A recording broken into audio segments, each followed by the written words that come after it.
All right, welcome. Today, we're grabbing our detective hats and diving into a legal case file that's almost 2,000 years old, the Talmud. And trust me, we're not just reading some ancient text. We are solving a puzzle. A puzzle where the entire outcome, everything, hinges on the absolute smallest of clues. So, let's get into it. So here's the big question, the central mystery we're tackling. How can a single word completely change a sacred ritual? In the world of Talmudic analysis, you have to understand that every single word, every little turn of phrase is a piece of evidence. And as you're about to see, one tiny pronoun can create a legal distinction that changes absolutely everything.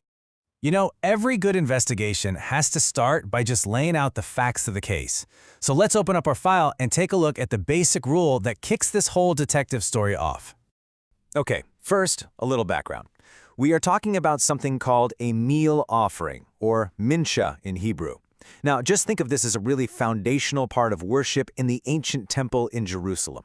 It's a specific recipe, right? Flour, oil, prepared in a few different ways. Got it? Good. That's our subject. And here we go. And this is our primary piece of evidence. Let's call it Exhibit A. It's a rule from the Mishnah, which is a core text of Jewish law. And the rule itself seems incredibly simple. If you make a meal offering in a vessel, like a pan, you have to break it into pieces before you offer it up. Simple enough, right? Well, for the ancient sages, this was just the beginning of the trail. So, the moment a rule like this is stated, the first thing these brilliant legal minds do is start to poke at it, to test its limits. They immediately ask, what is the rule not saying? And really, this is the key to their whole method. The rule specifically mentions offerings prepared in a vessel. So, what's the immediate follow-up? Well, what about offerings that aren't made in a vessel? See, just by defining what the rule is, the text has accidentally created a whole category of exceptions.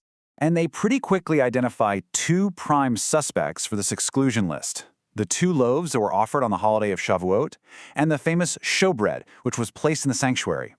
And why are they excluded? Well, because both of these are baked in an oven, not in a pan or some other kind of vessel. So logically, that rule about breaking them into pieces, it just doesn't apply.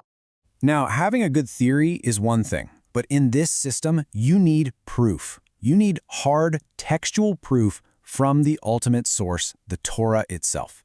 And so the sages, they turn their magnifying glass to a single verse in the book of Leviticus to really prove their case. This is it. This is our smoking gun.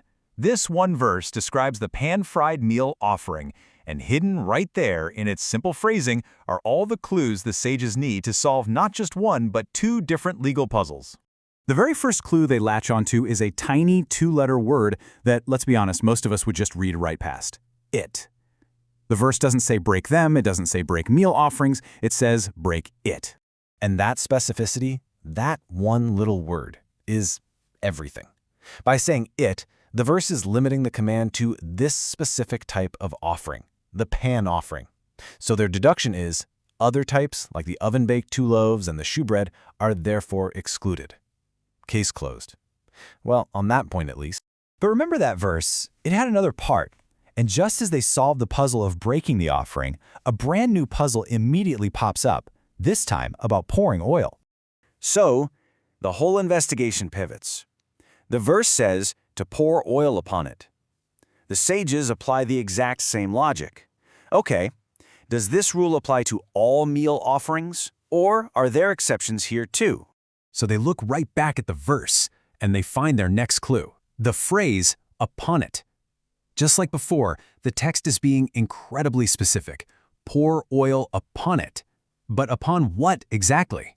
And the logic holds. Upon it has to refer to the pan offering being discussed in the verse, which means you should not pour oil on other types.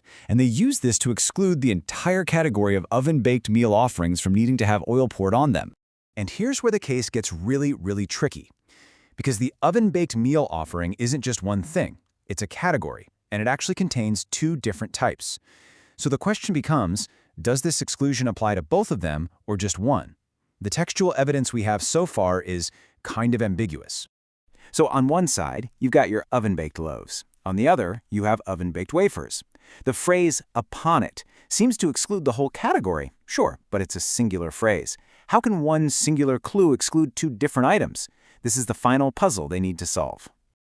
Okay, This is where the master detective of our story, a sage named Rabbah, comes onto the scene.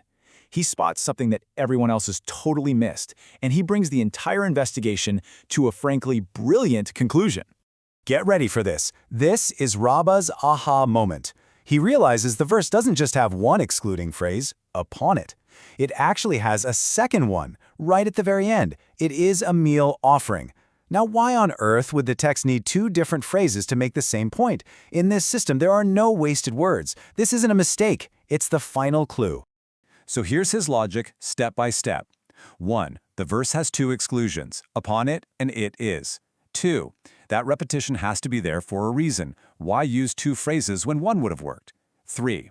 He figures the only logical reason for two distinct exclusions is to exclude two distinct items. 4. So what category that needs excluding has two items? The oven-baked meal offering.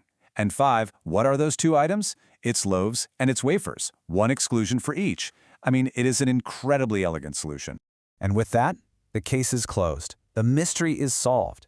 And not with some new piece of evidence, but by looking closer at the evidence they had all along and realizing that a seeming imperfection, a little bit of repetition, was actually the key to the entire puzzle. When you step back, this whole exercise is so much more than a history lesson about ancient rituals. It's really a masterclass in a very specific way of thinking. It's like textual forensics, where every single syllable is just packed with meaning, waiting for a sharp mind to come along and decode it. It really makes you wonder, doesn't it? If a whole system of law can be built from the placement of a single pronoun, or from a seemingly repetitive phrase, what other profound secrets could be hiding in plain sight, just waiting for us in the grammar of our most ancient texts? Something to think about. Thanks for joining me for this one.